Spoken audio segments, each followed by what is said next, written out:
Ciao a tutti, sono Romina, responsabile di American Followers sul lungomare Adriatico di Sottomarina. Abbiamo aperto dopo il lockdown lunedì scorso.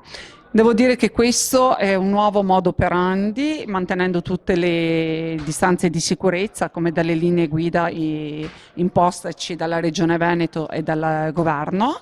E per l'estate abbiamo delle grandi novità nel nostro locale, oltre al menù solito dove trovi il Tex-Mex, la paninoteca, Italy in America, i nostri primi piatti, tutti fatti al momento espressi. Manteniamo sempre quello che è il menù del giorno, che si compone anche non più del buffet, che non è più consentito, ma del self-service, quindi servito dal nostro operatore della cucina.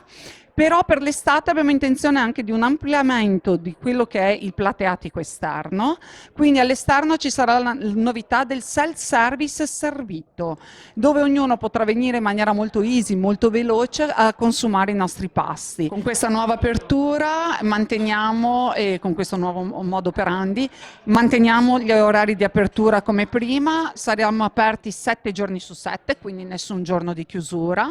L'apertura viene come sempre da mezzogiorno fino alle 3:30, 4 del pomeriggio e poi di sera per la cena dalle 7 della sera fino a mezzanotte. Durante il periodo estivo poi implementeremo quello che è l'orario serale fino a notte tarda, anche se ci permetteranno. Auspichiamo di poter fare anche musica dopo la cena.